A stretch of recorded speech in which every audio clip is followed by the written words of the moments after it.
O Show. This is the Big O Show. This is the Big O Show.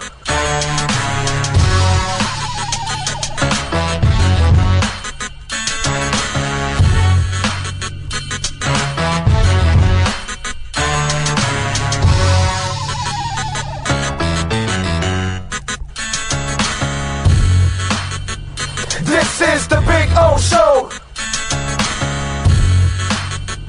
This is the Big O Show.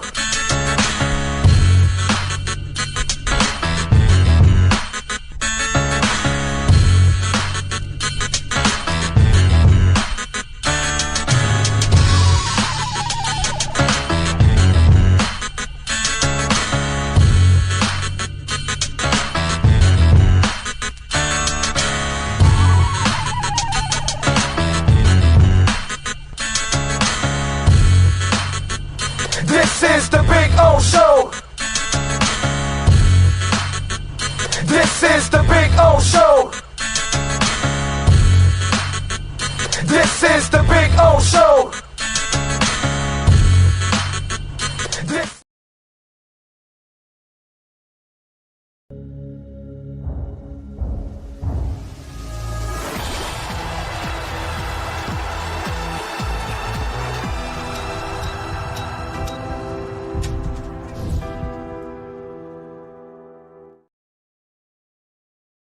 There's just one place to get our lowest payment on the new 2025 Acura Integra. $289 a month. It's the season of performance event at Acura of Pembroke Pines.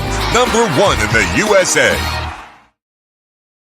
When presenting an award to an employee, athlete, executive, or fantasy GM, make sure you call Orvieto's Awards and More. For 35 years, these custom award specialists have been providing plaques, trophies, custom framing, while providing state-of-the-art laser and computerized engraving, UV printing, and glass crystal etching. They do all their engraving and printing in-house for quality control. Call Charles at 305-949-8098 or visit them at orvietosawards.com. Orvieto's Awards and More, where recognition is rewarding.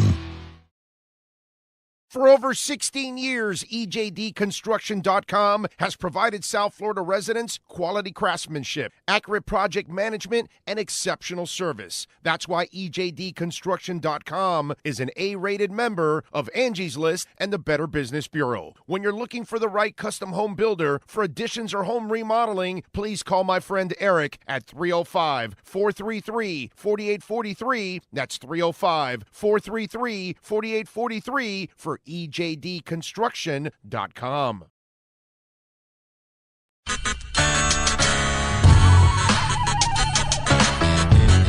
So here we are. I wanted to show you the backyard again because we had some trouble last time, but you know, CuttersEdgePro.com does some amazing stuff, and they're the boys and the girl. They're having fun. There we go. Right, Maiden? Right, Bono? There we go. They're having fun. I'm having fun. Look at our Sylvester palm. It is beautiful. We got another one in the front yard like that. You can take your home and landscaping to the next level. And the artificial turf, look at that. Look at that. The two dinosaurs going at it, huh? Look at that. I gotta love the dinosaurs. Look at them. They like to bite each other's legs. That's what they do. They play with each other and then they bite each other and they piss each other off. It's fun. One is Bono, which is the one farther away from you, and Maiden, she's the girl right here. She's a badass, that's for sure. So anyway, see the flowers are coming out. Very nice. CuttersEdgePro.com, folks. This big tree there will start budding that I'm showing you there soon. It'll have all kinds of flowers. I'll post another video and I'll show it to you. This is a backyard where everybody gets to hang out. Over there in the corner there, I put the barbecue and cook. So that way it's the farthest away from the house, you know. If I light myself on fire or somebody else, we're out in the corner away from everybody. There you go. So you can get some flowers coming out, which is a beautiful thing. And I swear by this artificial turf, it always looks phenomenal. I don't have to cut it. I don't have to water it, and so I'm saving a lot of money, hundreds and thousands in the long run, because I'm not watering or, of course, cutting the grass. And here in South Florida, we cut the grass like every 10 to 14 days.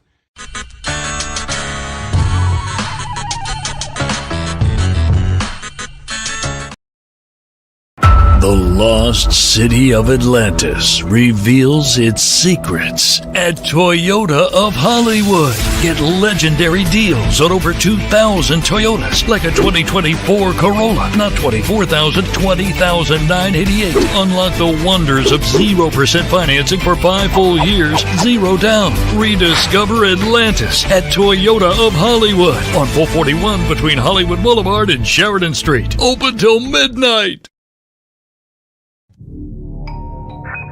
I think I know what this is. Houston, we have a package. Hello? No matter where you are, the Sloman Shield home security system guards your home. With next-gen perimeter protection, 24/7 monitoring, and interior motion sensing. And right now, get a free Sloman Shield security system and doorbell camera, all professionally installed, for free. Shield your world, the Sloman Shield. Welton Rayom has more than 62 years of litigation experience handling insurance disputes.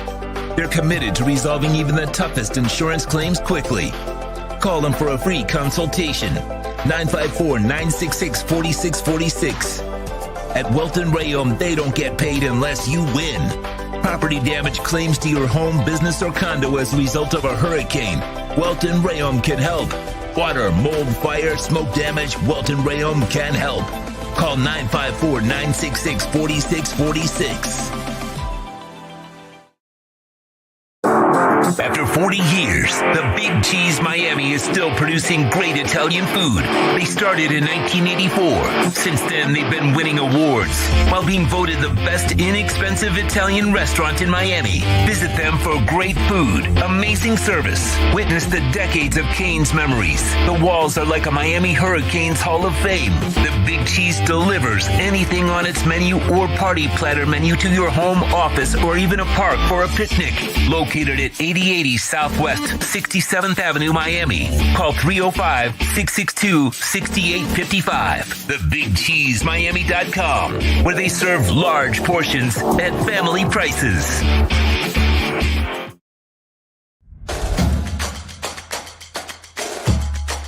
Welcome to Caneswear. New store, new items, same great experience.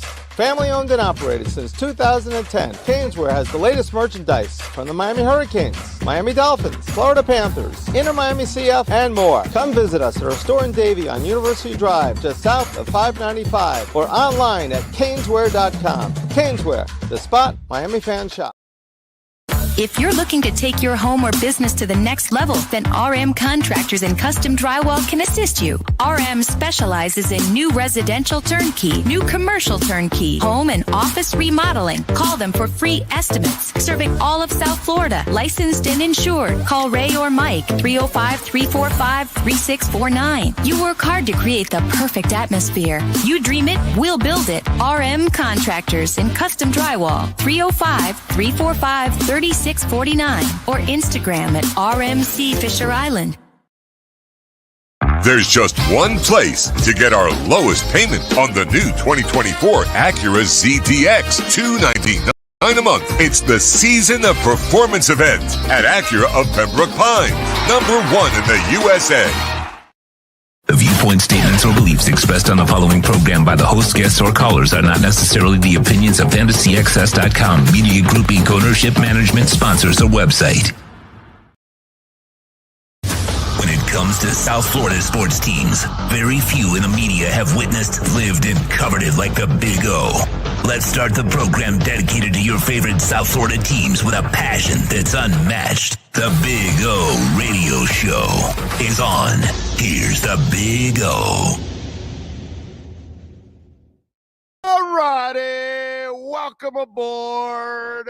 There we go. Let me adjust here a second. All right. You all right there, Alarmo? Welcome aboard. Time to rock and roll on the show. have a little fun. We are at Craig Zinn's Acura of Pembroke Pines. No fill-ins, no best ofs. We don't do that shit here. We actually work for a living. Okay, so we give you the real deal here on a Black Friday. Hope you guys are shopping your hearts out. Were you lined up somewhere this morning at all? Or did you just buy a big screen television at 4 a.m? What'd you do? No, the ladies are out right now, but we had breakfast this morning at 7:30, and then they hit the road.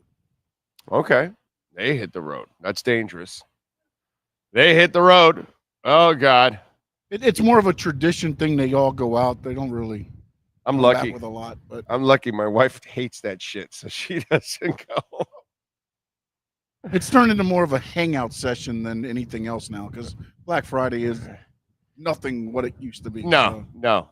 You could get deals the days before. You're getting Black Friday deals 2 days ago. It's like early voting now.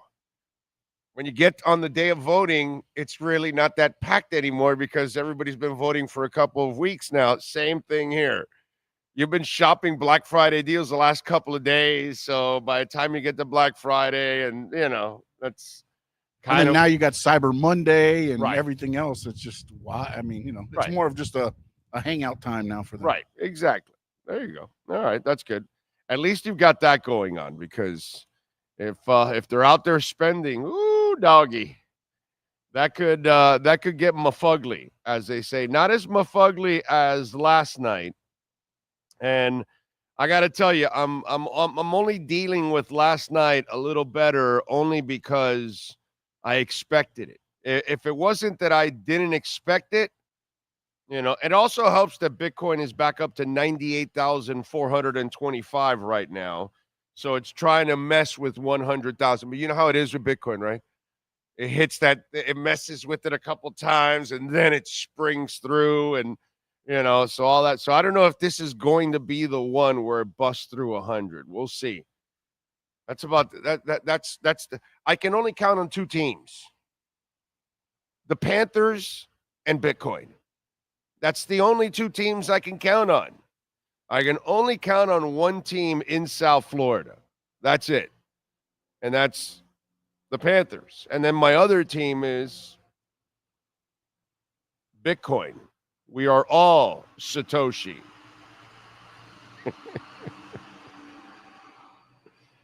Oh, God. That was painful last night, man.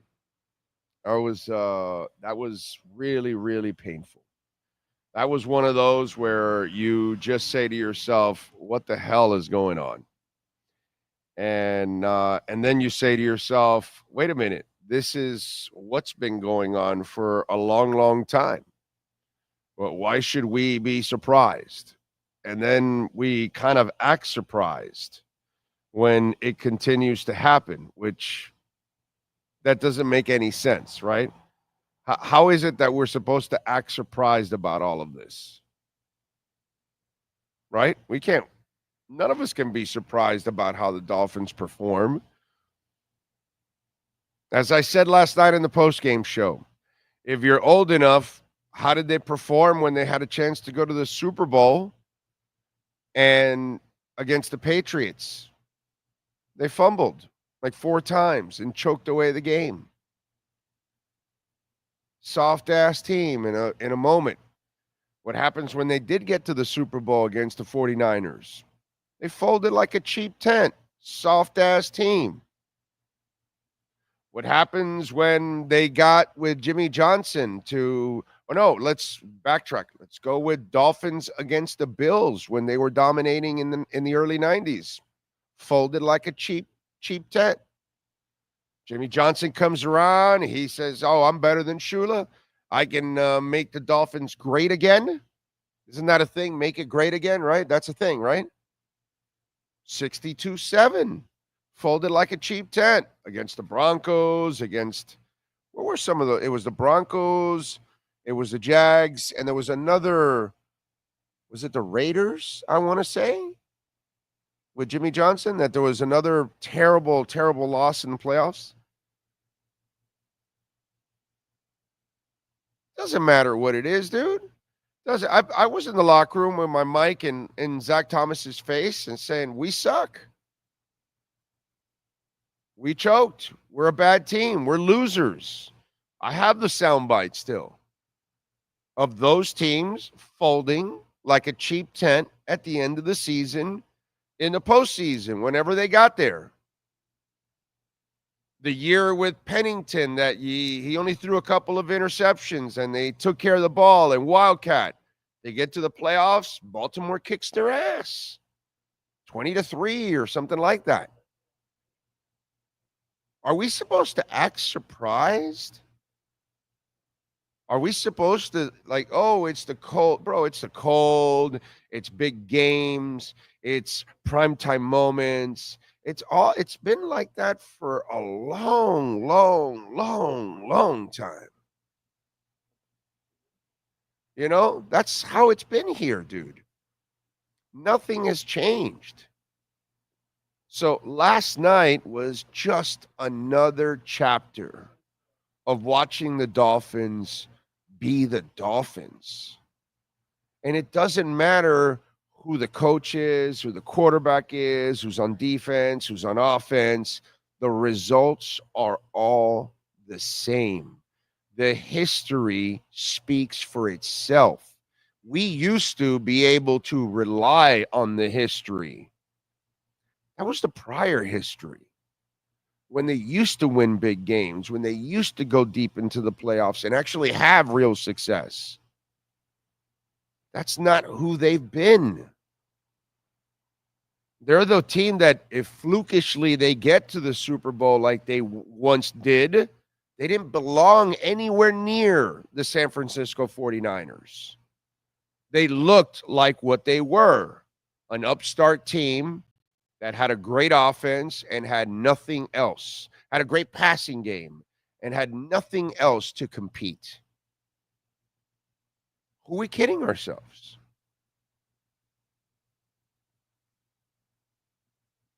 The Zach Thomas, Jason Taylor teams, terrific defenses. Not generational defenses, just terrific defenses. And by the time they got to the playoffs, those defenses were out of gas. And they weren't going to limit teams to 15 and 17 points like they did most of the season. And that's why you ended up winning a lot of games, because that defense would limit you because your offense wasn't any good. But it wasn't a generational defense. It wasn't like the Ravens of the early 2000s. So who are we kidding ourselves here? And that's why last night I told you I didn't pick, I picked the Green Bay Packers to win the game, because there's no part of what we watched so far that says they would win a game in that situation. Why? Because you're going to buy it that they beat 3 shitty teams. Look, I get it, man. We're fans, and some of us in our fan base are fanatical, and they lie to themselves.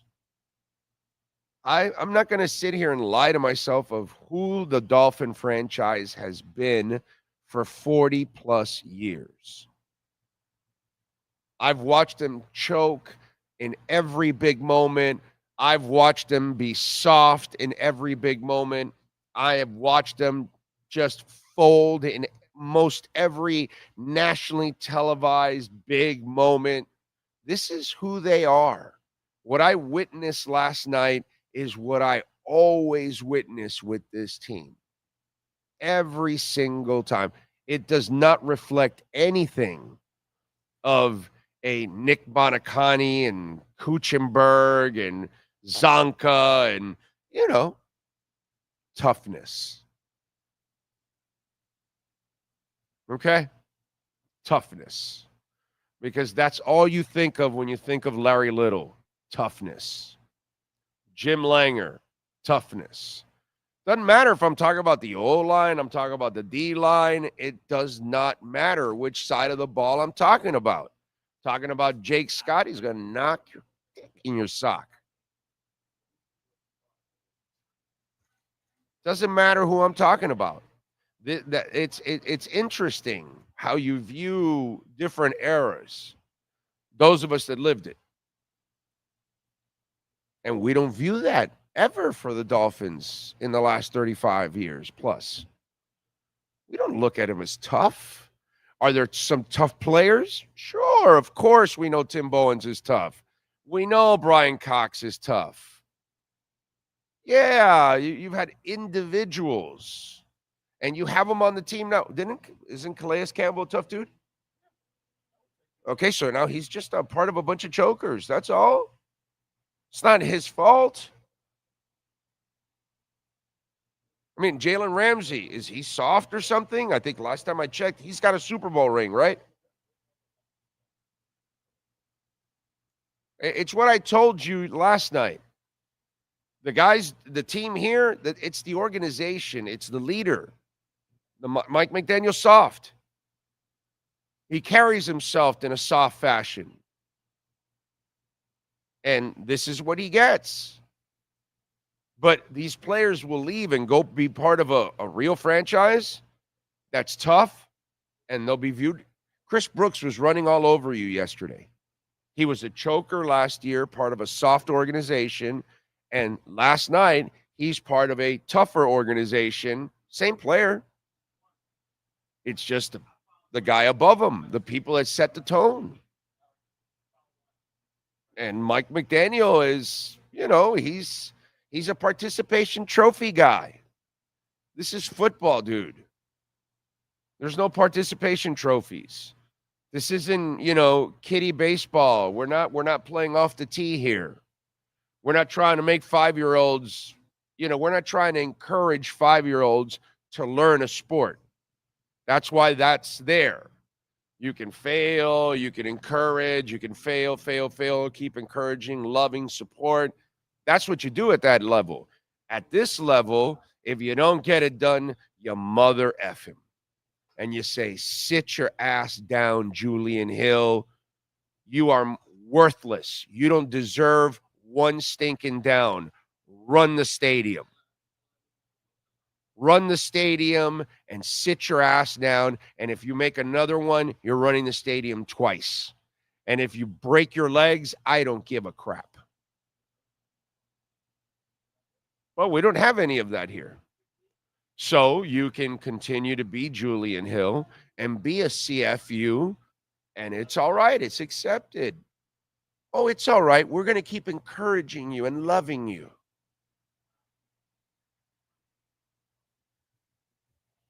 So that's the story, and that's the sad part of what we live as Dolphin fans. That's what we've had to deal with as Dolphin fans. And we've had to deal with it. For those of you that aren't old enough, it was happening before you were born. Just want you to know this is nothing new. This has been going on since Shula. The back end of Shula's years were a bunch of soft teams too that folded in every big moment. And by the way, soft doesn't mean physically only. It means mentally. It means emotionally. It means you've been a choking dog of a franchise for a long time. And everyone that's put on that helmet has been a part of that choking ass franchise. And it doesn't mean individually that the players are that, because they go on to go have success. I think several Dolphins went on to win championships with the Patriots, right? Same players. Larry Izzo couldn't. Morris, the running back that left us and went there for a year or two or three, probably won a championship in one of those. We traded Welker there for the second round and the 7th round. So, I mean, it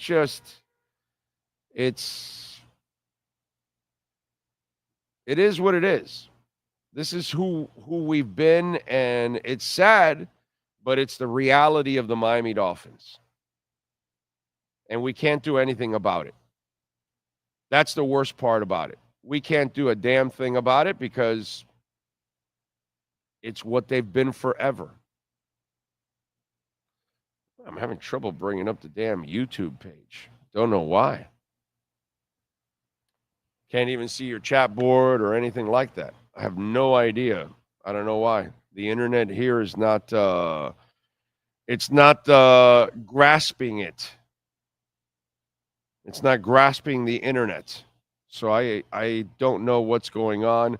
By the way, Cash App or Venmo at Cash Big O Show. That is Cash Big O Show, Cash App or Venmo. And you can make a Bitcoin or Ethereum donation. And also you can make a donation through PayPal. Sean will show you the QR codes there. The great Hateful Steve chimes in the morning. I don't hear anyone say we lose games only because of Tua, but what we are saying is that in the big games, he's like Homer Simpson, walking backwards into the bushes. If he's just a guy, then pay him like we have some money to get the pieces he obviously requires. Every quarterback requires that, Steve. I get it, my brother. You need to shape your narrative to hate Tua and think that he's not the guy. Tua's not your problem. Your problem is everything around him that you're doing. You just don't know how to run a team. That's all it is. Tua's not your problem. He screwed up in one drive. I will say that. On the one drive where he misses Tyreek and he misses HN, he screwed up that drive by himself. Doesn't mean they were going to win the game anyways. They would have lost. It's a choking ass team. They're soft. Jordan Brooks said it yesterday. And wait until we start shedding talent due to cap issues and their rebuild. All of Tua's vulnerabilities and poor decision-making will be exasperated 10x, and you might just ruin the kid mentally or get him killed. He's going to get killed. He's going to kill himself anyways. He already said it. So that's the problem with Tua also. And I'll be honest about that part. That part I'm not defending Tua because, we had a conversation yesterday with David Furones, and I stopped him also in his tracks when he, started to say, well, Tua missed 4 games and that could be the excuse. That's not an excuse anymore. Tua told you that if he has to die on the field, he will do it. As I explained yesterday, he will not change the way he plays. He will dive, he will tackle, he will do everything he has to do, whatever it takes to win the game. And if he dies on the field, he'll do it. So Tua is telling you he will be irresponsible to the point that he puts his team's season at risk every single time. So it's not about putting only the talent around him. Tua refuses to play responsibly. So Tua has told you, I am going to be irresponsible. He's your child that when they're 16 years old, you think, well, I can leave you in the house till 1 a.m. while me and your dad, me and your mom go out for the night. Parents just, they're 16 years old. He's old enough. He'll be fine. You get back and there's a party and strippers and everything going on. Right? And you're like, damn, okay. That's Tua. Can't leave him at home alone. He's going to party. So it's really, the problems run a lot deeper. Again, nobody talks about these things. I'm the only one that talks about these things. Anybody in the media address that part? Of course they don't look at that part because, you're going to piss people off and they're going to cut your access and all that bullshit. But, I'm not asking for a Tua interview. I'm not worried about that. And I love Tua as a player, but I'm not going to defend you when you make no sense. And you basically have told your team, yeah, I don't care about my body. I don't care about your team either because I'm going to throw my body around. And since I don't have a body that's durable, I'm going to put it at risk. And so I'm going to miss a bunch of games every year. And so your season's going to be screwed because I'm not going to be around. That's basically what he said. He didn't have to say it in those words, but by his approach, that's how you're doing it. I don't know if anybody's had the balls to sit there and from the Dolphins, from his teammates, the media or whatever, but it's basically, it's kind of like the Jalen Phillips thing. Nobody talks about it. So an injury-prone player that has a repaired Achilles injures his knee on the same leg, and your decision is to put a wrap on it and send them back out there? Nobody talks about that. That's a lawsuit waiting to happen right there. It's interesting how nobody talks about certain things that need to be talked about. So that's what Arsenio Hall used to do, right? Things that make you go,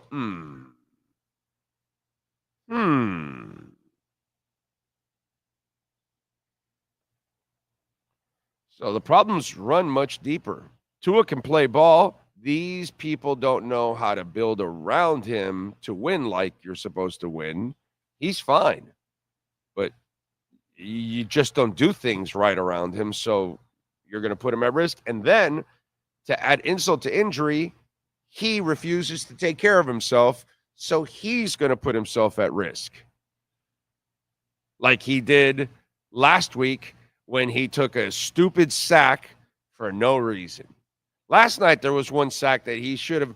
He now has this tendency of wanting to hang on to the ball. Oh, I'll see if I can maneuver my way out and try to break out to make it. No, dude, you're not athletic enough. Just like Marino isn't, just like Tom Brady isn't, just like Peyton Manning isn't. And when it's crumbling around you, just throw it away. You don't take the sack. And that's another thing that he's now doing because he wants to make the play and play hero ball. So, I'm just saying. I would have put that ball a little bit to the left. It's not really centered. Yeah, it's but that's all right. Not my business. Not going to say anything. Anyway.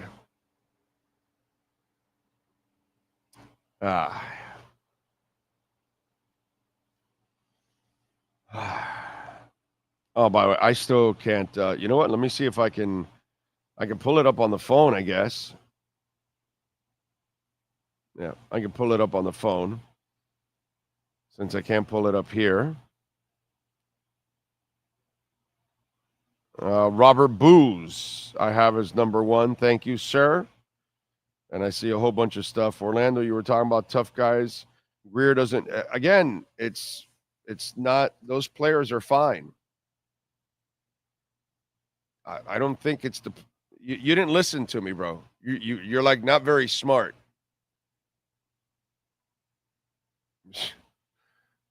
It has nothing to do with the players. The guys are tough, but it's not them. It's the entire environment around them. So Greer signed a soft player in Calais Campbell and Jalen Ramsey. Is that what you're saying? So then Austin Jackson is soft and Teron Armstead is soft? Is that what it is? I don't think so. I don't think they're soft. I think that the whole team is soft. The organization is soft. The head coach is soft because the Dolphins have been soft. I don't think Jason Taylor and Zach Thomas and Tim Bowens are soft, but their teams folded like a cheap tent every single time. Every time it came push to shove, they got shoved at the end of the year. I don't think they were soft. There's a whole bunch of guys on the Jimmy Johnson teams. They weren't soft.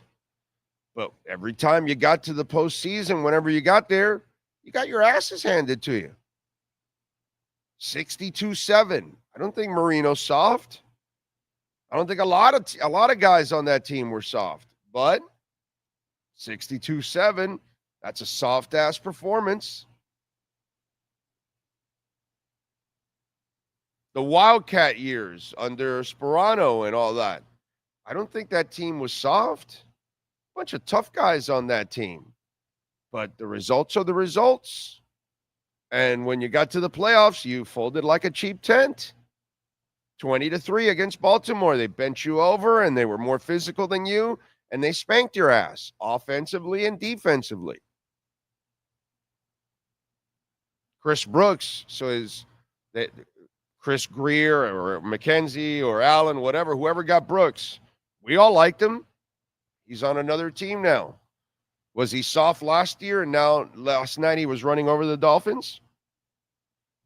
Is Andrew Van Ginkel soft last year because he was on a team that folded like a cheap tent in big moments also?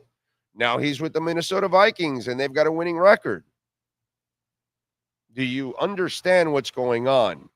You know, I get your agendas. It's not the front office that screwed up with the players. It's the front office that, yes, screwed up with the coach, because the coach has created this environment, just like Don Shula created that environment, just like Sperano, rest in peace, created that environment, just like Wanstead created that environment, and Joe Philbin and Adam Gase and Brian Flores. In his final year, he lost all the games against the tough teams the first half of the season and then got on a winning streak against the shitty teams. Soft. And it's not that Brian Flores is soft and all that, but in the end, when push came to shove, Brian Flores' teams got shoved. And that last year was the perfect example of it. He lost all the tough games in the first half of the season and then made a miraculous comeback against all the shitty teams on his schedule. Just like the Dolphins made a comeback to make last night matter because they beat 3 shitty teams. Nothing has changed since Shula all the way till now. I keep trying to explain it to you. And the problem with the front office that I like, okay, I'm a Mackenzie Allen Greer fan. I've said it over and over and over again. They chose the wrong coach. Twice. And now they ruined this window with this talent. And it's, again, because you have the wrong coach. And Philbin was the wrong coach, and Gase was the wrong coach, and that's just kind of the way it is. And that's been the history, man. And Jimmy Johnson was the wrong coach, and Saban was the wrong coach. Everybody's been wrong, and we've tried it all. We've tried the up-and-coming defensive coordinator, the up-and-coming offensive coordinator. We've tried the NFL Hall of Fame executive, former great coach. We've gotten the hottest college coach in the business.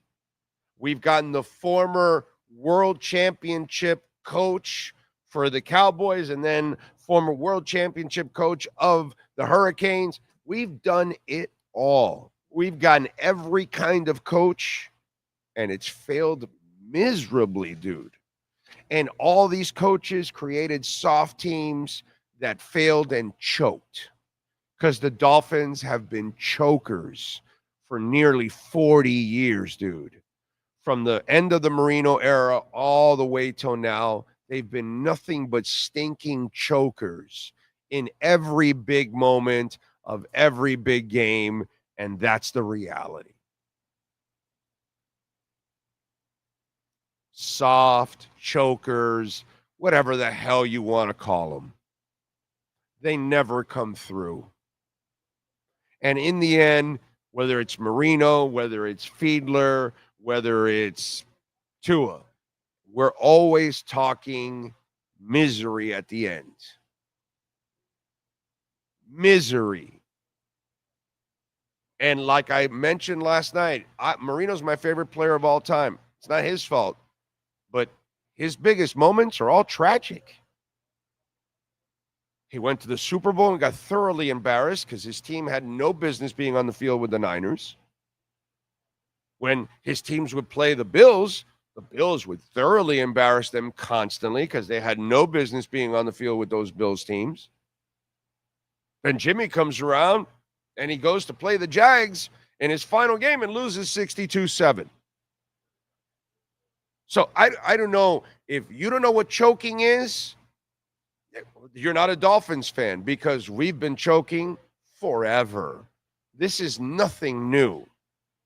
And it's gone on with it goes on with the greatest player we've ever had in the game for us, Marino.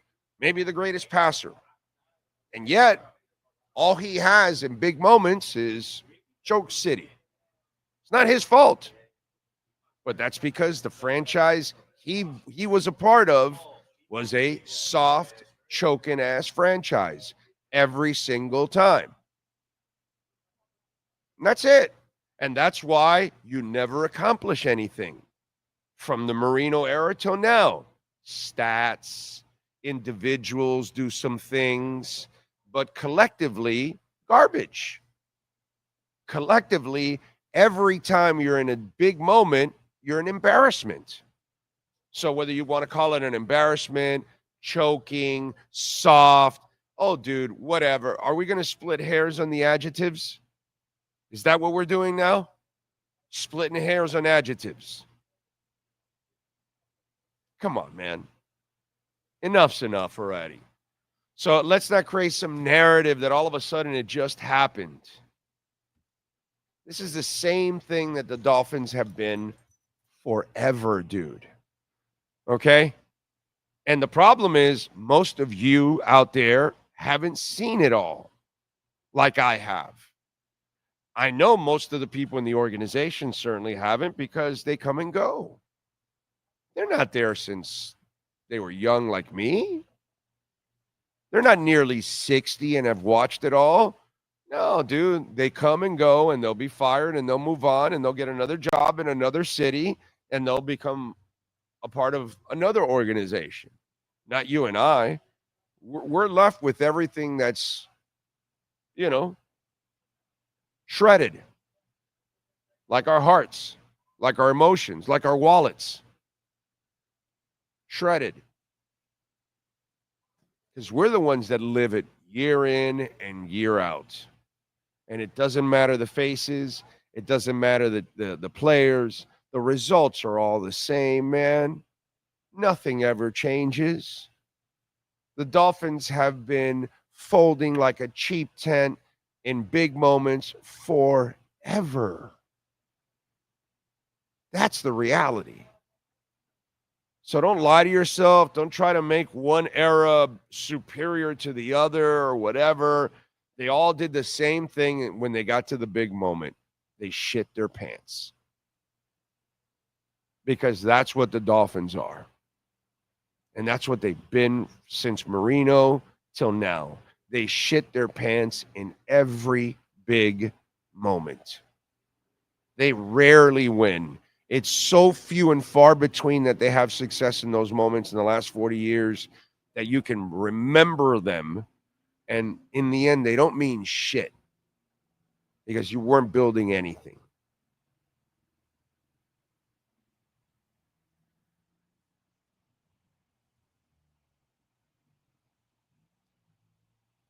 Anyway, we have any super chats in there just in case? There's, I found it here. I can't see it. I have to find it on my phone. Robert Booz. Greer laughed about O-line questions, 5 sacks given up back-to-back against Armstead, and defense got none. Can't win that way ever. Well, Armstead looked bad yesterday. He looked slow yesterday. Normally, and again, 4 days, he didn't get rest. He didn't really get to recover, all that kind of stuff. He looked bad yesterday, I got to say, a couple times. And then two also held on to the ball. Again, I think I just talked about that. So all of it, I can't, blame all of it on Greer on that sense, but you can blame the Armstead pickup, obviously, on Greer because you've been counting on an injury-prone player for years. And counting on an injury-prone player is insanity, unfortunately. So you're right there. Yes, sir. And then also the Green Bay defender, if you noticed with Armstead, he would get out a little bit wider, and then Armstead couldn't get out there in time. Couldn't move laterally. Yeah.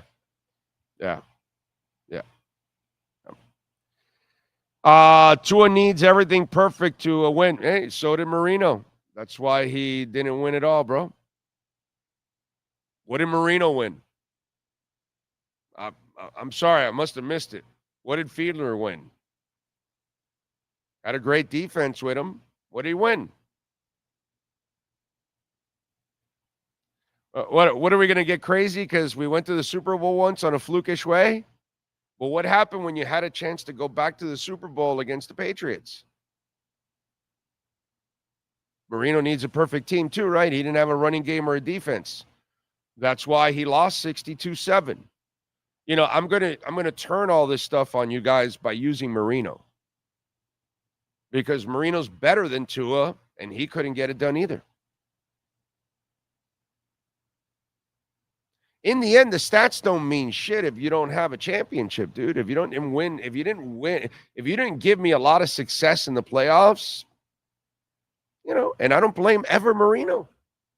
I never blame Marino. I tell you all the time, he didn't have a running game. Hell, he didn't even have a right side of the line, and he didn't have a defense. And Shula was a disaster as a GM. So what do you want me to do? And the same thing here. But I get it. Whatever, Tua is more than good enough to win, but you got to know how to build it around him. So, True Fin Fan says, I farted last night watching the game at the dinner table. Whole family got hit. 3 are still in the hospital. 1 hasn't gotten their ability to smell back. Well, they never will. It's kind of known. Let's see.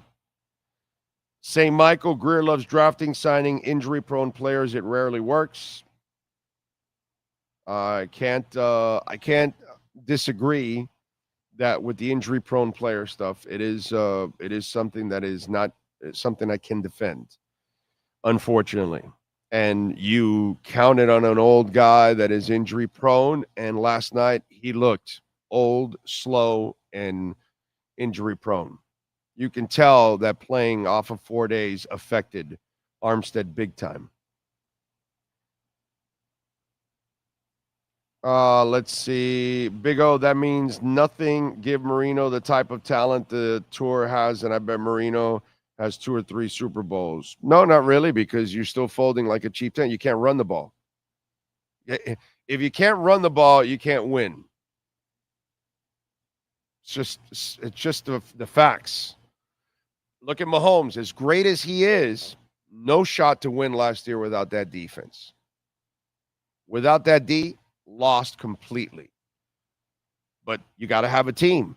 So Marino didn't have a defense. See, the problem is, my brother, you probably are too young, because that's why you would say something that's stupid, because you didn't live Marino. I just told you, they folded like a cheap tent in every big moment. This team doesn't do anything that tells you there's not a shutdown defense here. There's not a running game. There's not a power offensive line here. That's what you need for Marino. When you have a Marino, a Brady, a Peyton Manning, a Breeze, when you have a statue at quarterback, you must have a mammoth offensive line, a line that can move people, a line that can block. You must be able to run the ball, and you must have some playmaking tight ends. The receivers, you'll be fine. Phil Simms had a mammoth offensive line, a running back that can pound the shit out of you. He had one of the greatest tight ends you will ever see in your life in Mark Bavaro, and he had Mark Ingram and Phil McConkey. Oh, and by the way, one of the greatest defenses you'll ever see. Wow, so they took care of the line in the interior, and they only had like decent receivers. How did Tampa win it? Let's go back and look at how Tampa won it years ago. They had a mammoth defense, didn't they, Sean? They had a running game, didn't they? They had an offensive line, didn't they? They had a tight end. Were the receivers like anything special? Not really, right? How about the Baltimore Ravens? Yeah, I think Keenan McCardell was Tampa's best receiver that year. How about the Baltimore Ravens? There was like a little white kid that was their best receiver that year. Outside, Trent Dilfer had a Hall of Fame tight end, had Jamal Lewis running, hell of a line, hell of a defensive line, and the little white kid on the outside, Jesus, what's his name? I know one of you bastards are going to Google it for me. Stokely. Brandon Stokely. Hell, I think he might have gotten the MVP or something. Okay? And they won the championship.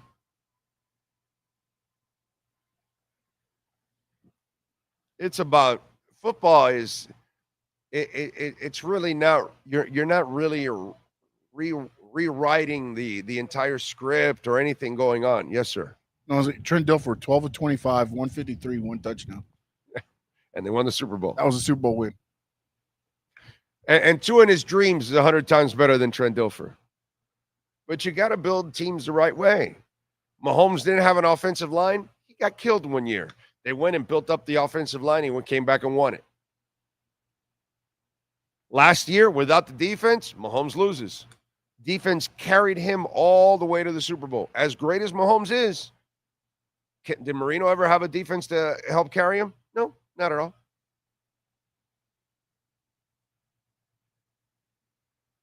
I mean, listen, you want to understand football? Fine. You want to argue silliness? Go ahead. Knock yourselves out. Yes, 2000, 2001 or something, the Ravens, and then the Bucs were 2003 or something. I always get that confused. Or is it that the Ravens were 01 and the Bucs were 03 or something? I always get that confused. I don't know why.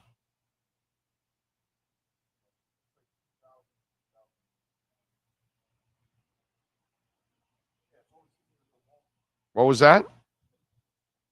No, I just looked. It was the only season he was actually with Baltimore. Who, Brendan Stokely? No. Trent Dilfer. Oh, yeah. He started 8 games. Yeah, they had the other kid from the Rams that was terrible. Tony Banks. That they went like 0-5 or 1-4. Was it 0-5 or 1-4? I think they were 1-4. 1-4 to start the season. Yeah. I remember that. And he played 8 games, 7-1. He went 134 of 226 for 1,500 yards, 12 touchdowns, 11 interceptions, 76.6 rating. Yeah, dude. Please give me a break, dude. Come on, to the man. Super Bowl and won. Brad Johnson and none of these guys are even close to Tua. Not even close. But it's not that. You got to know how to build a team the right way around the kid. And it's just it's bad construction, unfortunately. And the head coach is really a part of the way, and they screwed up because he's the wrong guy. And I've told people in that building, he's the wrong guy. As much as I like the people in that building, a lot of them, I've told them, that's not the guy, bro. That's not the guy. But they have no choice. They have to stick to him but he's going to cost a lot of people jobs. And I would have fired him already. I would have fired him after the Colts game. You guys know that. I told you I would have brought in Vrabel and let him start assessing the team from that point on. And that way you can save and try to adjust. Now you've buried it even more, and it's hard. Season's over. So. Let's see. Corso says, I'm sorry, but I'm not taking it as always been this way as an excuse. It's not an excuse. It's the reality. Not an excuse. There are no excuses. The reality is the Dolphins have constantly been incompetent, and that's why they are what they are. That's it. I may be ignorant in Dolphin history being 34, but if you're right, then Ross needs to sell and everyone needs to go. Well, Ross is a fantastic owner that he will spend, but he is a terrible owner in the sense that he can't get the right combination. Yes. So, but again, we have no control over that. No owner. Look at Bruce Sherman. If you want a real owner to sell, that's the guy I really want to sell badly. Get the hell out of here, because that guy really gives us no chance. Dilfer released after the Super Bowl. Great, huh? Yeah. Yeah, but that's because they know what they had. You had a team, and it helped Trent Dilfer win. Julia says, we here in the Commonwealth play rugby and Rugby League 2, two different games. Every successful team in these sports wins in the trenches. Tough physical defense and hard running. Finns don't have it. And never have. Never have for nearly 40 years. They've never been a tough team. From the Marino era till now, they've been all finesse. Anybody want to argue? All finesse. They've never, ever crossed over to being back to what they were in the 70s. Again, say the names of the 70s, and all they seem like to you is that Jim Kick is tough. That's just the way it goes, dude. And Jim Langer is tough. And Larry Little is tough. That's just the way it goes. And Bob Kuchenberg is tough. Sorry, Nick Bonacani, tough. Anybody that you mention from those teams, there's a toughness that comes with their name. Offense or defense, it doesn't matter what side of the ball. You could never, ever say that again in Dolphin history once we got into the mid-'80s and on. Mid-'80s. Like I said yesterday, the Killer Bees era was the end of the toughness era for the Miami Dolphins. Once you drafted the Locks, you became a finesse team from there on out. You refused to really establish the run and be a tough team. That's Shula's fault. And that disease has continued on forever. Not an excuse. It's the reality.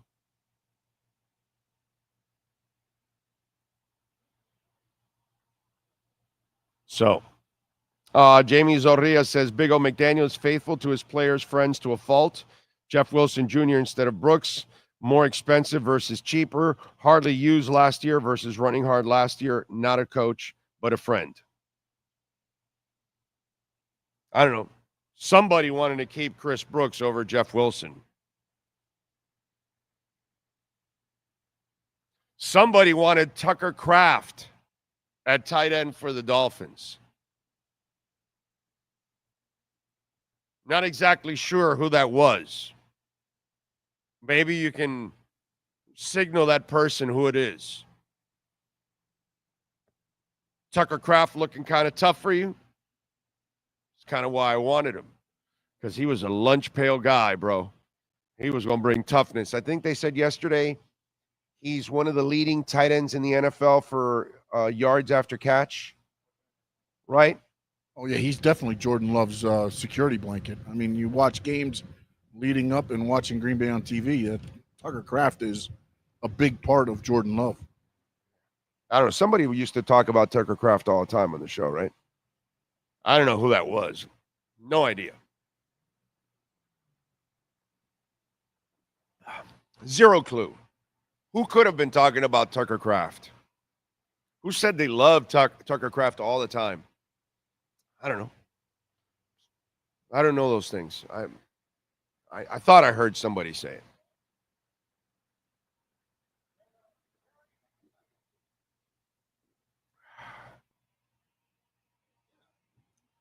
It's just sad, dude.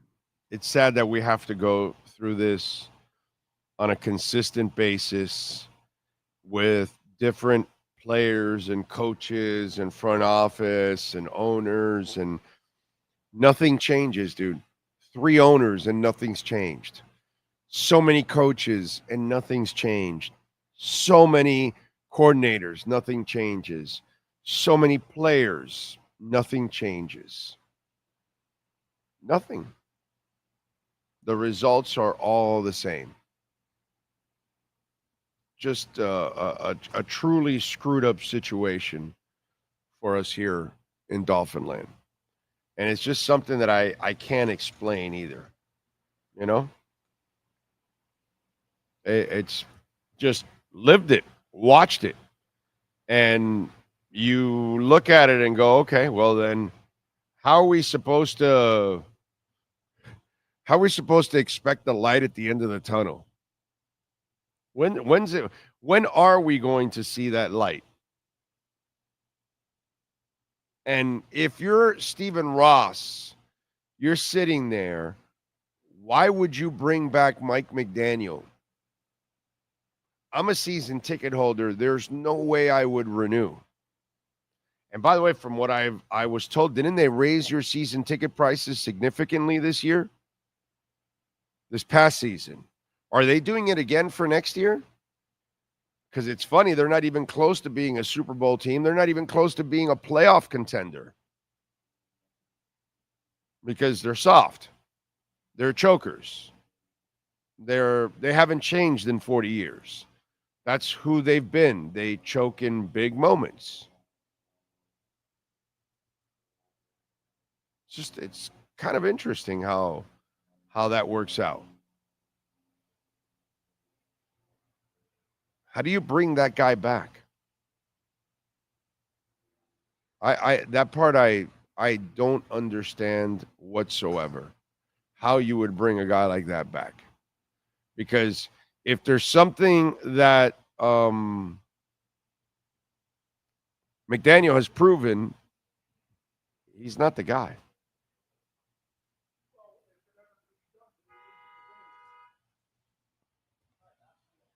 I don't know, man. Baffling to me is all I can tell you. By the way, we're here at Craig Zinn's Acura of Pembroke Pines. Come on out here and check it out. They are loaded, by the way, and they are the number one volume sales dealership here in the Southeast United States. The ZDX, they just got approved for 0% financing for 72 months. So if you're looking to get electrified, and by the way, they are flying off. It's not a shelf here, but out of the showroom. Okay? ZDX is exploding. It's such a beautiful car. You got to check it out. And it gets like 320 miles to the full charge. You take the charger home with you. So you never have to go back to a gas station again. I don't know, 300 and some miles, that'll last me for several days. I only have to charge it once or twice a week. That'll be fantastic, dude. That is so. I can't wait to get my ZDX next year. I'm getting my ZDX. I'm getting electrified next year. I can't wait. I'm looking forward to it. So come on out here. Larry Schlossberg, Pat Nasto, Tony Stampone, just some amazing people. And if you own or lease an Acura, you can also get it serviced here. Mike Chan, Jordan Ferber, they're absolutely amazing. They will make you a deal. Tell them that Big O sent you. They don't choke. They get it done here at Craig Zinn's Acura of Pembroke Pines. Julius, I already told you what my coaching option is, dude. Do you listen to the show? Somebody tell Julius there who I want as a coach, who I wanted as a coach from the Colts game on. Somebody tell Julius there, since Julius apparently doesn't listen to the show enough. They did raise prices. I chose not to renew and went with Panthers instead. So Zachary Gibbons is a stud. He pays attention. St. Michael, he knows his shit. True Fin fan, I know, knows every word I say because he repeats it to me all the time when he sees me. Kyle Cockrell. You see? Jamie Zoria in San Jose. Many pay attention and listen to the show. I like it. I like it. Austin Jackson, Noah Igbenogamy, and Tua left that stank in for a minute. No, Austin Jackson's been fantastic, dude. Austin Jackson's turned into a hell of a player, and you got him at a bargain basement price. Austin Jackson is not your problem, okay? Get me a better coach, and Austin Jackson will be even better than he's been already. Get me a better head coach. I'm not picking on Austin Jackson, bro. He's turned the corner. He's been terrific. He's a good player, man. Really good player. Bring in Vrabel. I've been saying it since last year, and I'm in agreement with you, Big O. So, today, Finns are an average team at best. Limited trenches, poor tackling, and holes to fix all over the field. Well below average coaches. Josh, of course, pays attention. One-Eyed Jack pays attention.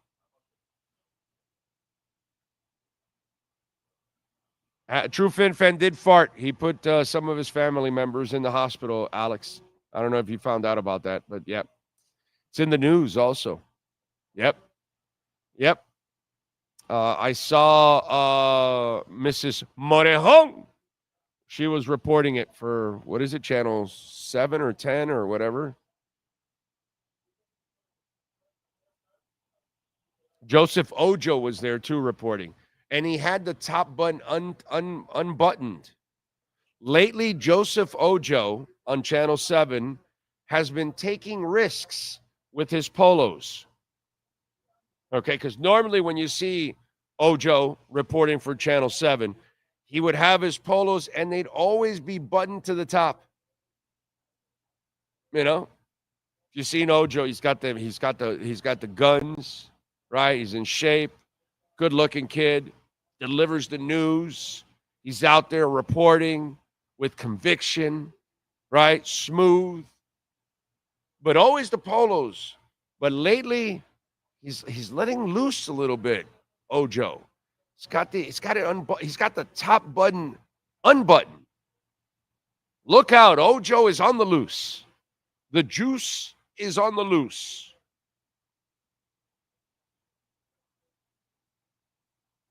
Bradley Maddox.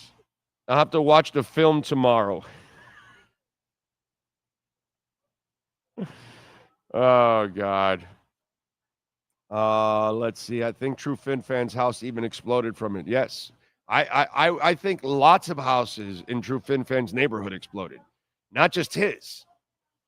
You know, there are repercussions, rebounding sounds that just tear walls down. So, yes. I bet nobody will show up for that Jets game because why? They'll be selling those tickets like crazy, bro. I mean, really, seriously, the season's officially gone to crap now. Even David Furones had trouble selling the hopium yesterday on the show. He tried. Those poor writers, they got to try to keep you like, attached to writing their columns. And I'm like, bro, just admit it. You can now start talking about the draft again. That's our release. Oh, well, we got a first-round pick this year. What do you think about this old lineman, this D-line? Hey, Tua can't make it. Let's go. We need a new quarterback. Come on. That's coming.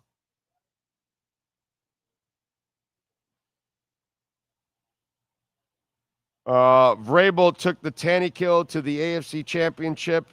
He could easily break our drought. Laughing my ass out loud. Sick of seeing soft-ass McDaniel on the sidelines.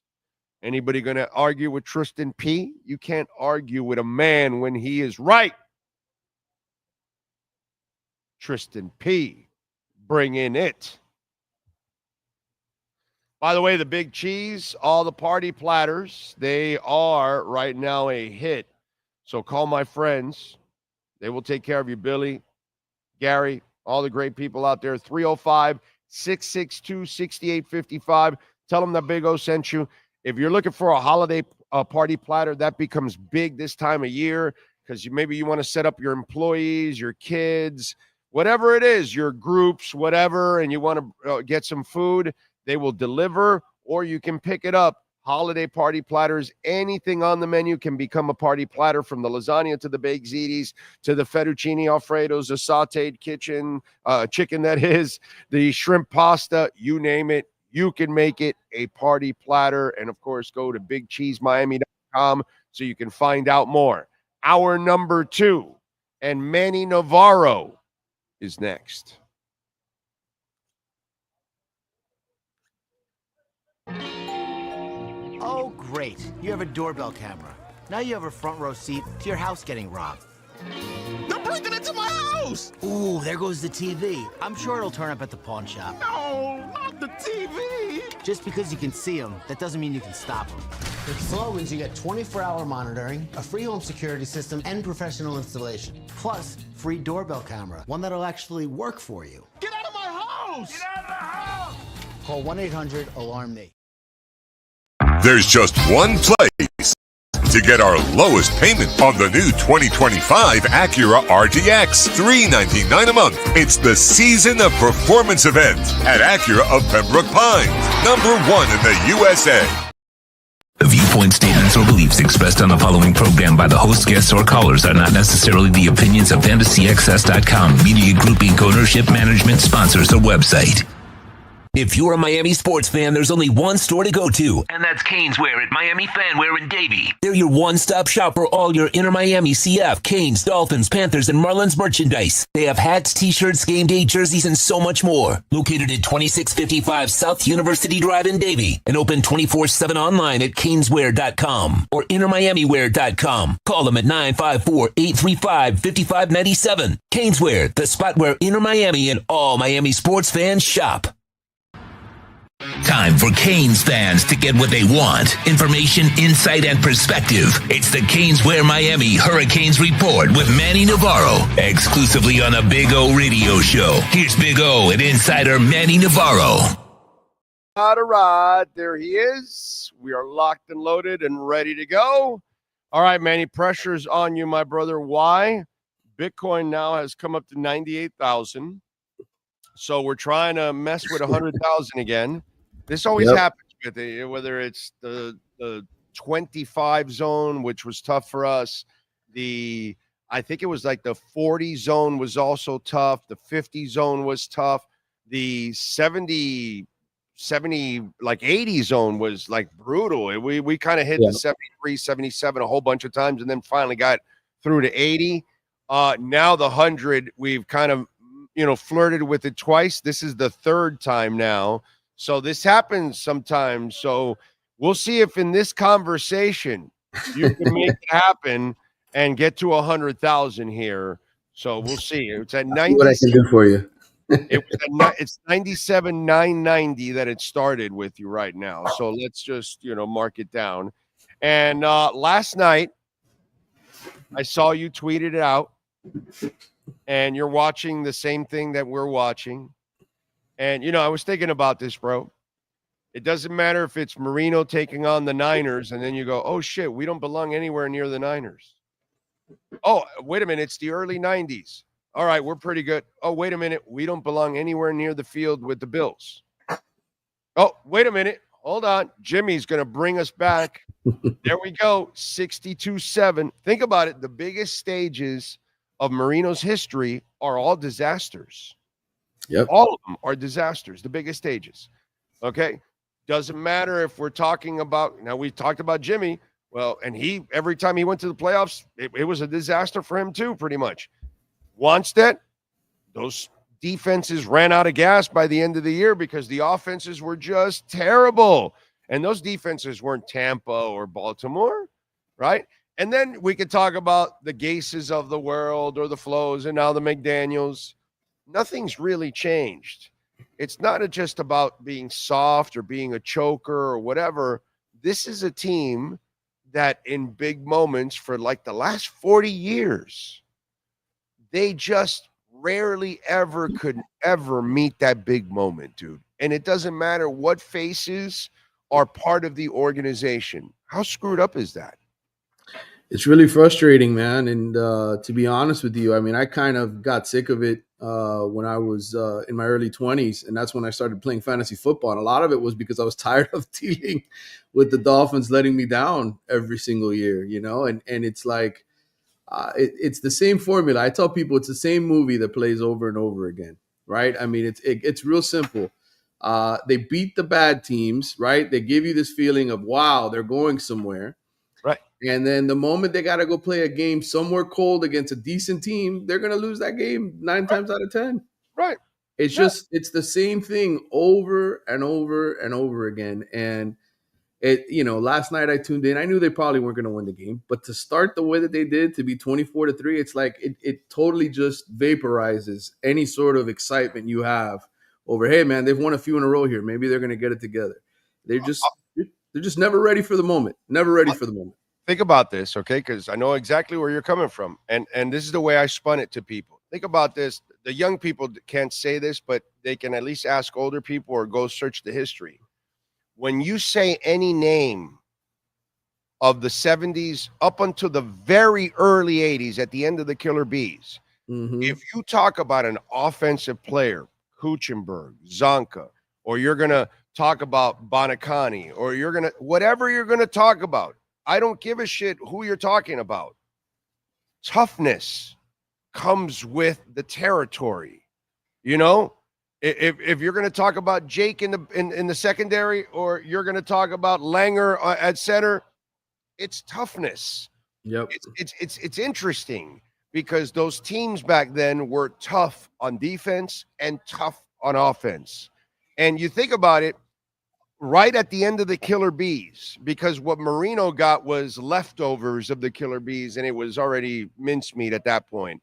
But right until the Killer Bees, that last year that they got to the Super Bowl, but Riggins ran them over. Right. You know what I'm saying? So they, that was kind of the end of who they were, pretty much. That was the end of the toughness era for the Miami Dolphins. And from there on, that's what they were. They were the team that was never going to be ready for any big moments because they're not tough enough. No. Well, that was all Shula. That was all Shula in the book. And the moment, he got towards the end of his career and they relied on Marino and that was it. Yes, finesse. Yeah, it was over at that point because they lost their identity. And I know Jimmy tried to toughen him up, and I thought he did a good job with the defense. I thought the defense was tough with JT and Zach Thomas and all of those guys that they had. But the offense wasn't tough enough. Right. Just the offense was never good enough. They never got that side of the football resolved. And so it's just been it's been this way forever. He didn't have the offensive line from Dallas come on over to Miami. They never got here, brother. They never arrived. Yeah, that is and to Mario Cristobal's credit, to use a perfect segue, that's what we're watching, the transformation of the Canes. They're not there on the defensive side. They're much more there on the offensive side because they have more people that can maul you on offense. They're not there yet defensively, and that's obviously, what's left to. Again, we talked about this at the beginning of the year. This is really his first year where he has his guys. Even though it's his third year, the first 2 years were just kind of washing out the bad. This year, he has more of his guys, and over the next couple of years, he should get to that point where that defense matches the offense. But to Mario's credit, at least he sees that part of the game that we've got to be tough in the interior. And that's something that the Dolphins don't have. And to Miami's credit, they're going to need that toughness to win against Syracuse, by the way, on Saturday. Yeah, Syracuse is a good team. I know they had that terrible loss to Pittsburgh, and everybody kind of wrote them off, right, after that Thursday night loss when they got destroyed. And it's like, well, Kyle McCord still leads the country in passing yards. The guy can still throw the football. He's still got 3 really good receivers, including Oronde Gadsden's son, who's always a threat at that tight end position. They've got a solid running back in LaQuint Allen. And so to me, I look at that roster and I say, this is going to be probably the second or third toughest game Miami plays all season. Yeah. And, it's time for them to put up or shut up in this game in terms of, sort of implementing their will on offense. Because the last few weeks, I think you've seen them struggle. You saw them struggle against Wake Forest, certainly. You saw them struggle, obviously at Georgia Tech, especially on 3rd and 4th down, not getting the yards that they needed to win those games. So the defense played great the second half, but this game has to be a complete effort because Syracuse is good enough to beat you. Yeah, no, to me, this might be the toughest game of the year because of where you're at right now and how important this game is. And I think I don't know if people are taking Syracuse nearly as serious as they should. Right. This is a game I fear for the Canes. This is one that I'm concerned about tomorrow. I really their defense is not bad. Their pass defense is not bad anyway. I think they're 45th in terms of pass yards defense. So to me, the key to this game for Miami is to have that offensive balance, right? Where it's not just on Cam Ward to put on a cape and make a bunch of plays and to play Tecmo Bowl out there where he's running around and scrambling and buying 20 seconds for guys to get open. This has to be, play that freshman kid, right? Let's see the freshman running back who ran for over 100 yards get out there and do something. Let's see Mark Fletcher and Damian Martinez take some pressure off of Cam on the offensive side of the ball. Because, again, this team on Syracuse is going to score points. Their quarterback can make plays. In fact, I threw this stat into one of my stories this week. But if you look at the 3 games that Syracuse has lost, they've turned it over 8 times in those games and averaged just 23.7 yards rushing. In their 8 wins, they've committed just 6 turnovers combined in those 8 wins and averaged 118 yards rushing. So it really comes down to making them one-dimensional on the defensive side of the ball, and forcing their quarterback into mistakes, right? Because if they're only running for 24 yards, that means he's having to do everything. So it's a matter of which team sort of instills their will, and if Miami can play a balanced offensive attack. Yeah, that's what I'm hoping for. And in a game like this, when you're worried about the defense, what are you expecting Syracuse to do against them? Well, listen, they're going to bring all kinds of pressure and try to get the ball out of Cam Ward's hands as quickly as possible. They have some guys that can get to the quarterback. Fadil Diggs is one of the best talents. Kid that came out of Texas A&M and transferred to Syracuse. Fran Brown did a good job with him. I expect him to throw some different coverages. Fran Brown is a secondary coach, so I'm sure he's going to save some stuff that he hasn't used yet to throw at Cam Ward in this game. And then, I just think it's going to come down to does Cam Ward feel like he has to make special plays? He can do it, certainly. But I think when Miami has struggled or lost, it's because he's had to do it all, right? You've seen him fighting for his life back there. So they're going to try to throw the kitchen sink at this guy and get him off of his game and force him into mistakes. And if they do that, Syracuse can win this game. Explain to Canes fans. It's basic. You win, you're in the ACC championship game. You lose, you're out. Yeah, I would even venture to say at this point, based on the upsets that happened last weekend, right, with all those SEC teams, that I think if Miami gets to the ACC championship game, they're probably going to make the playoff, win or lose against SMU. As long as it's not an ugly loss against SMU, right, they'll probably get into the playoff. So you lose by 7 to 10 points against SMU, you're disappointed, but you're probably playing a road playoff game. But if you lose to Syracuse, the season's over. A bunch of guys are going to opt out of the bowl game. It's not going to matter at that point because you're not making the playoff. You just will not. The College Football Playoff Committee will look for every excuse to get more SEC and more Big Ten teams in. So they have to make it to Charlotte if they want to make it to the playoff and have any chance of making the playoff. So if you lose, you think you're out of the playoffs here. Holy shit. No doubt in my mind. Yeah, because your resume is not that good. That's the problem. You got to look at how many ranked wins Miami has. And right now, because Louisville lost and because Syracuse is not ranked, even if you were to beat Syracuse, that's still not a ranked win. Right. At the very least, you go in 11-1. That's a 2-game cushion on a bunch of SEC teams that lost 3 times. But you lose twice, right? And you don't make it. Yes, that makes sense. Yes, yeah, losing twice with this crappy schedule compared to losing 3 times in the SEC with that schedule. Yeah, you have to take an SEC team that's 3 wins is clearly better than a Miami team with 2 losses in this crappy conference. Yeah, you're right. It's just the way it is. It's the way the math will break out, and you don't have another game to play if you lose this one. You don't get another opportunity, to impress. And I think Miami does need that first round bye. I think, injury wise, physically wise, I think every team that gets the first round bye and gets to skip the first round of the playoffs, that is going to help them tremendously because again, you're playing 3 to 4 games to win a championship now, including your conference championship. It's a long path. You want to be healthy, and many of these guys are banged up, so you need a little bit of time to heal. So win the ACC, Miami has a chance to win the national title. Lose the ACC, don't even get there. Good luck. and what kind of not that Mario would get fired or they make changes. None of that's happening. But that's kind of a setback for Mario, right? It is. You're in position and you should be winning it.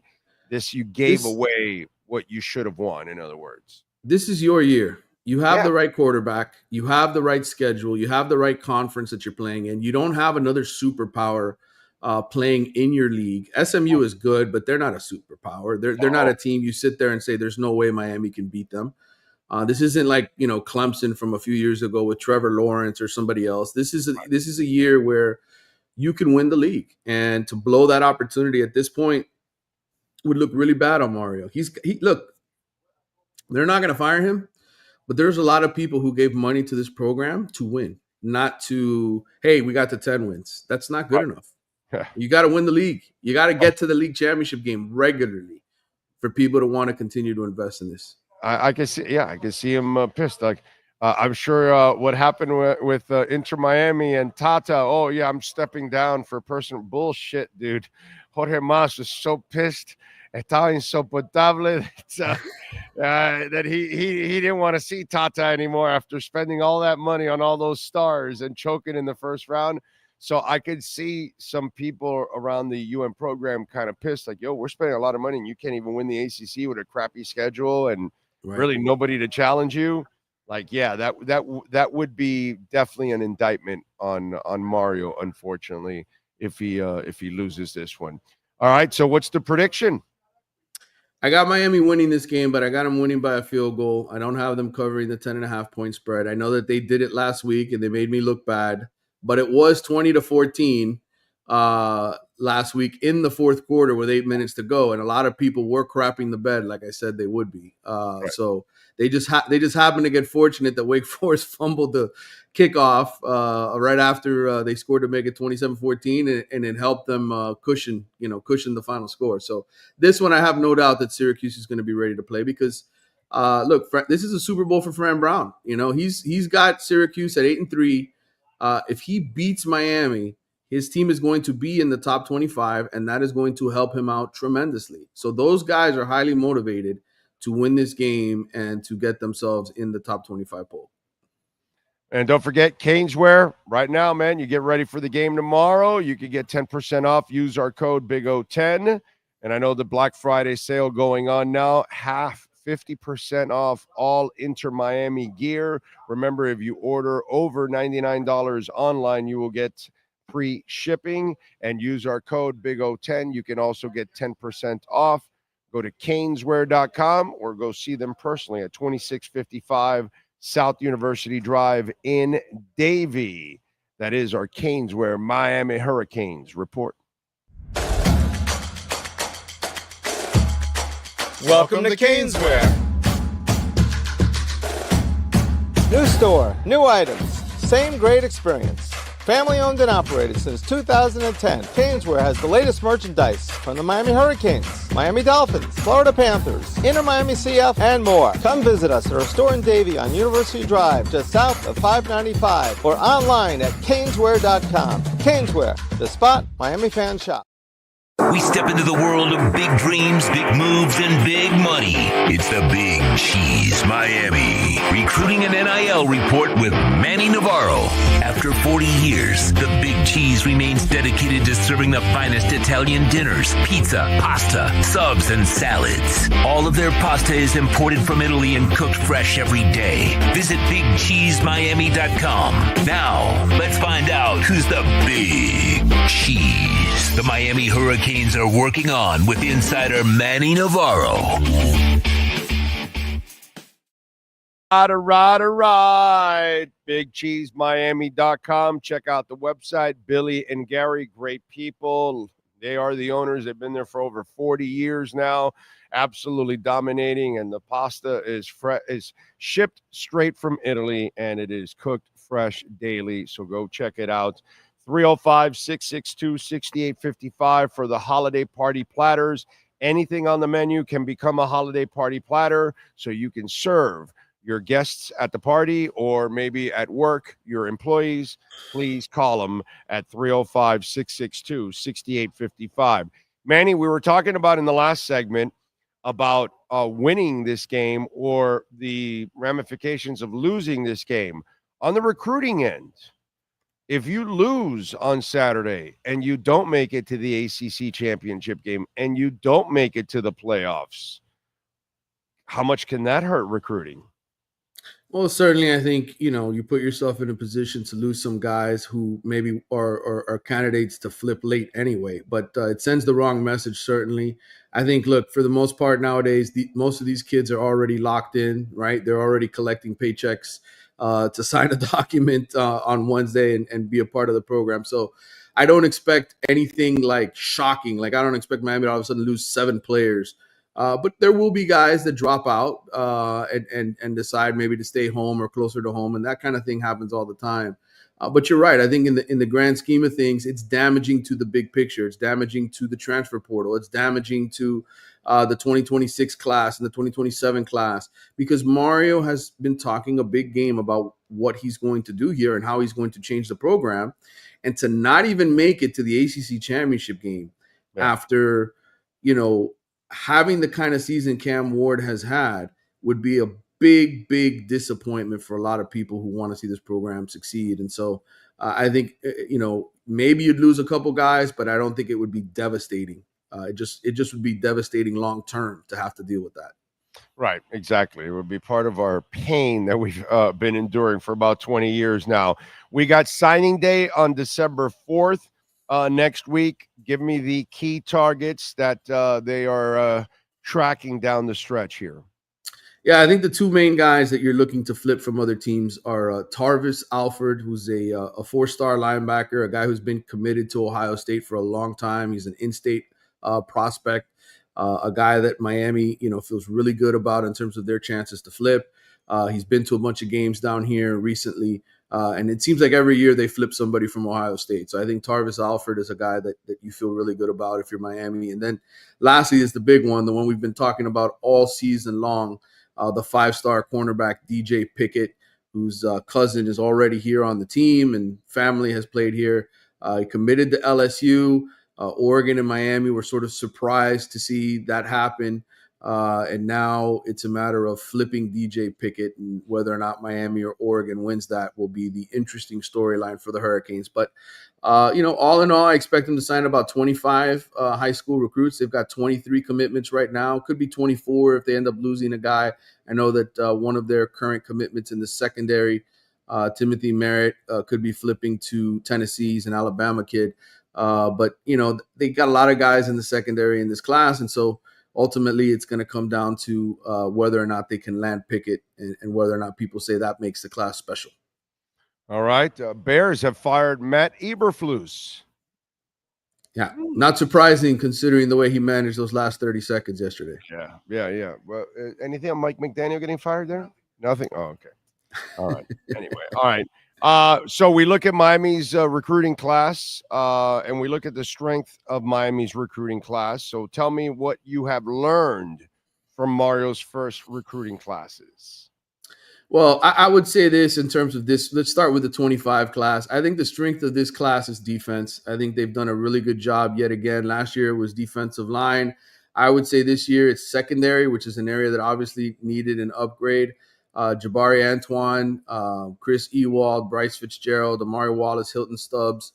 Those are all really, really good young defensive backs, better players, I think, than maybe some of the previous groups that have come in here. And it's necessary. We talked about the safety position this year and how really after Cam Kitchens left, you felt the drop-off right back there at that safety position. Well, you've got guys now. I think Bryce Fitzgerald is kind of a young Cam Kitchens. A guy who really does a great job breaking on the ball, has a lot of picks. He's a local kid out of Columbus High School. I think Hilton Stubbs out of Jacksonville Mandarin, a kid that I got to watch pretty closely last year several times on the 7-on-7 circuit, and as well as his team making the state championship game. Stubbs is an absolute stud at that safety position. I think both of those guys, you think about the safety position in the future at Miami with Mish Powell. I think between those two guys, you got Zaquan Patterson. You got some other young guys that they're developing back there. I really like what they're going in terms of the safety and defensive back room in the future. And then I think on the offensive side, I really like the tight ends and the offensive linemen that they have in this class. I think Susu Alufatuli, a kid out of Bishop Gorman, is probably going to be the center of the future. He's going to be a guy you probably see start here for 3 or 4 years. He's that talented. I think he can come in as a freshman and definitely get in the rotation and be ready to play and start by 2026. So I like him a lot. I think the two tight ends, Schott and Gilbert, are really good players, solid, prospects getting ready to come in for an Elijah Arroyo and to be impactful type pass catchers and playmakers in this offense. And I really like Josh Moore, the big, tall wide receiver out of West Broward High School, right next to my house down the street. He's a kid who was committed to Florida, big body, 6'4", 6'5" frame, super athletic. Miami hasn't had many guys built like him. And obviously they wanted Jeremiah Smith last year, weren't able to get him. Josh Moore is not Jeremiah Smith, but he's damn good. And I think he's a guy that you look at and say he's got the potential to be a true number one wide receiver, NFL first-round pick type of guy. Follow him on Twitter at Manny_Navaro. What do you got going on The Athletic so folks can subscribe and check it out? Well, look, they just finished, are putting out our power rankings for the ACC this week. So we have that fresh article up. I also do my oddly specific prediction. I've been 8-1 picking games the last 2 weeks in a row. So that's a pretty good percentage for me. You can check that out. And you can listen to the latest podcast that I have with Carlos Ledo. We put it out on Wide Right. So that's all available for you to listen and download. All right. Good stuff as always. And, of course, call our friends at the Big Cheese. Go visit them. BigCheeseMiami.com, 8080 Southwest 67th Avenue. Thanks to them, they are great sponsors of our NIL and recruiting report. Manny, have a great weekend, my brother. Appreciate you immensely. Appreciate you, man. Take care. You got it. There you go. Manny Navaro with our BigCheeseMiami.com NIL and recruiting reports. You've been listening to the Big Cheese Miami Recruiting and NIL Report with Manny Navaro. At the Big Cheese Miami, they continue to purchase the same high-quality ingredients that the most expensive Italian restaurants use. The difference is they serve large portions at a family price. Visit the Big Cheese at 8080 Southwest 67th Avenue in Miami. Call 305-662-6855 or go to thebigcheesemiami.com. Go Canes!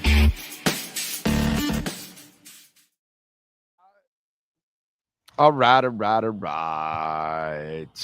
Don't forget, folks, you can make a donation, Cash App or Venmo at Cash Big O Show. That is Cash Big O Show, Cash App or Venmo. And you can make a Bitcoin or Ethereum donation.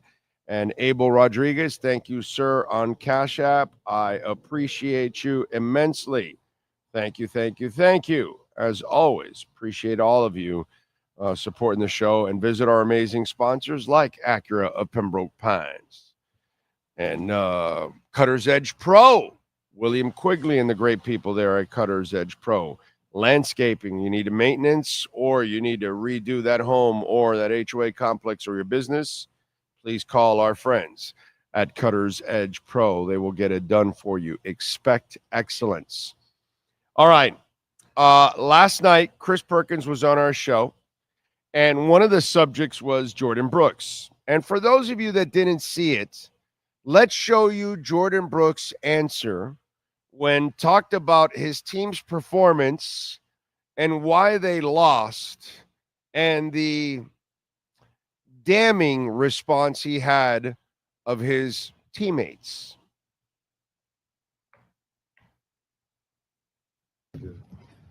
What bothers you the most? Too many explosives. The one of the companies that tracks the statistics, they said that the team missed 20 tackles. Did it feel like there were 20 missed tackles out there? Yeah. Jordan, what about playoff hopes right now? What do you think about that? Or yeah, every game is a playoff game. We don't know. I know you pride yourself on being a very physical football player. Did you feel like the team played physical enough tonight? No, I felt like we let the elements control the way that we played. As a group, I thought we were soft. Simple as that. I thought we were soft today. And when you say the elements, what do you mean? I don't know if guys was too cold. Like, I don't know what it was, but I felt like the elements played a part in how we played as a group. And so, and that was the results that we got. Some players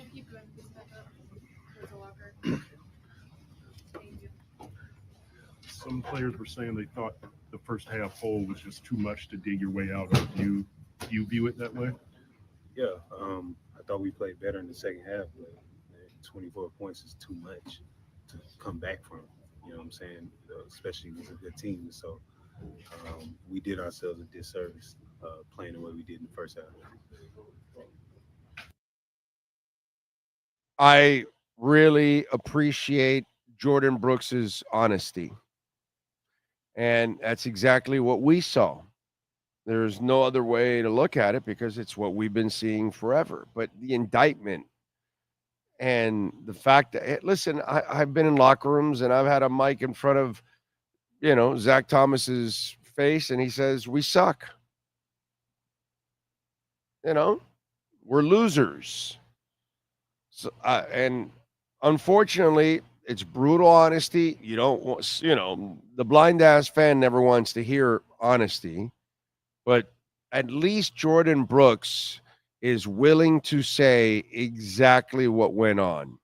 And again, it's not that these players are soft. It's that their environment that has been created by the coach and coaches of the past have, all the way from Shula till now, okay, from Shula to now, all the coaches have created a soft environment here where their players never perform.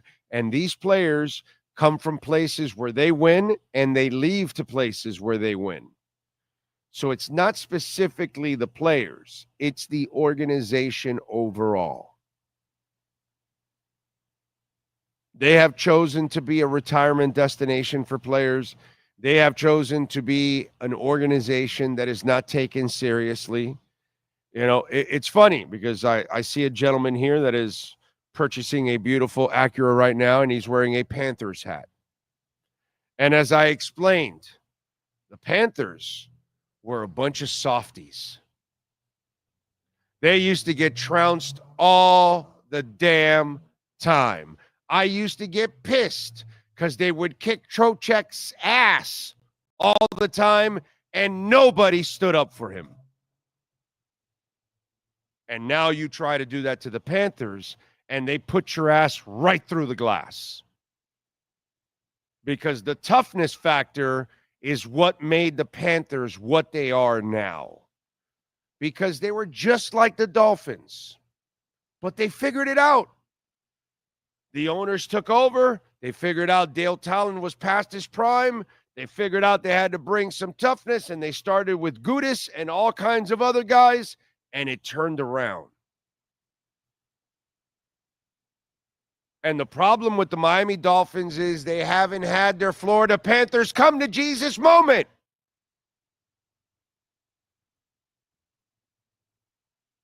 And when they do, then maybe we'll start seeing them perform at a high level in big moments, in big games. Maybe they'll start making deep runs into the playoffs like the Florida Panthers do. A few years back, the Panthers won with the best record in the league, most points. How did it work out for them in the playoffs? It didn't, because they were soft. This time around, whole different Panthers team. Now they will punch Tampa in the mouth. Now they will punch Boston in the mouth. Now, if the Rangers want to bring out the biggest goon there is out there, they don't care. I forgot the name of that big goon that the Rangers had in the playoffs. I forgot the guy's name. But anyway, they took the Rangers and the goon down. Because now the Panthers will not take your crap. They're going to deliver it. And that's been the problem with the Miami Dolphins, and Jordan Brooks knows it. He sees it. And it's coming. One of these players will call out the soft coach. What do you got? Matt Rempe. There you go. 6'9". 6'9", Rempe Stempy. He went down. The bigger they are, the harder they fall, Rempe Stempy. Florida Panthers, chop that wood. Not Robinson chop, a Panthers chop.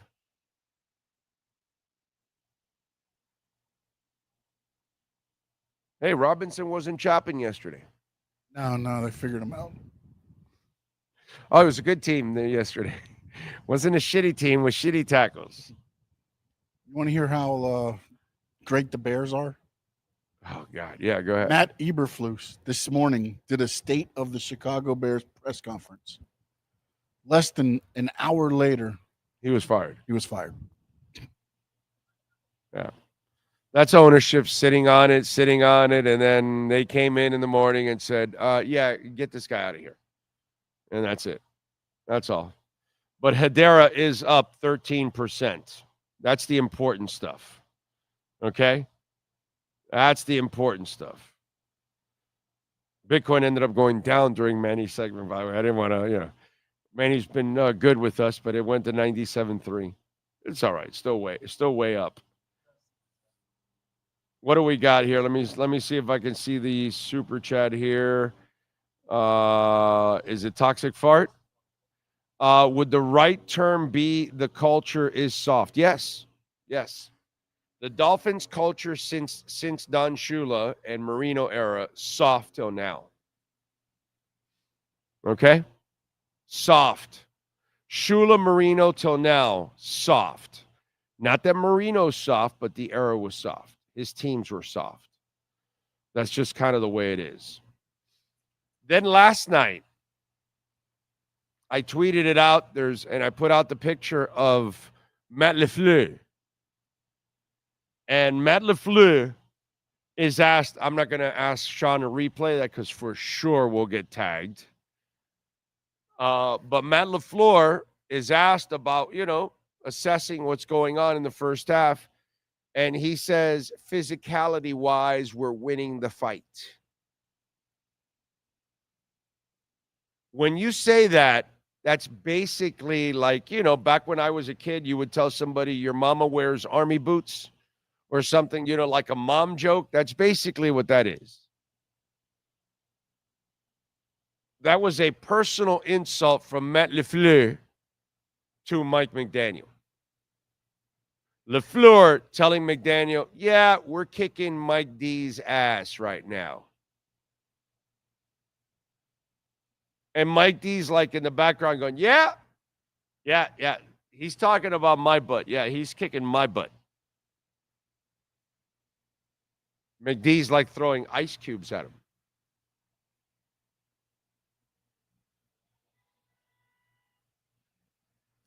That to me was just all you need to know. Physicality-wise, we're winning the fight. It's a hell of a quote. Hell of an indictment on your team, Mike McDaniel, because your team has no fight. Your team folds in every big moment. I know it's been going on years before, but they're not in charge right now. You are. So I get to pick on you now. That's disgusting. And it's insulting, and it drives me crazy as a Miami Dolphins fan, if I'm going to be honest about this stinking situation. Matt LaFleur. Crazy, dude. We thank the great Larry Schlossberg, as always, Pat Nasto, Tony Stampone, all the great people out here at Craig Zinn's Acura of Pembroke Pines. Come on out here and visit them. They will make you a deal. We are at the end of the month. They are always willing to make deals, and the cars are overflowing, baby. We've got certified pre-owned vehicles, got the new ZDX in, and by the way, 0% financing up to 72 months. That's badass right there. So come on out here. When you see Larry Schlossberg, tell him that Big O sent you. On behalf of Manny Navaro, we thank him, and the great Sean Stanley. We thank all of you that tuned in out there. Appreciate you all out there. Visit our amazing sponsors. If you send in a donation, if you hit the like button, hit that like button before you go. We will see you on Monday. Same time, same place, same bat channel. Have a good one.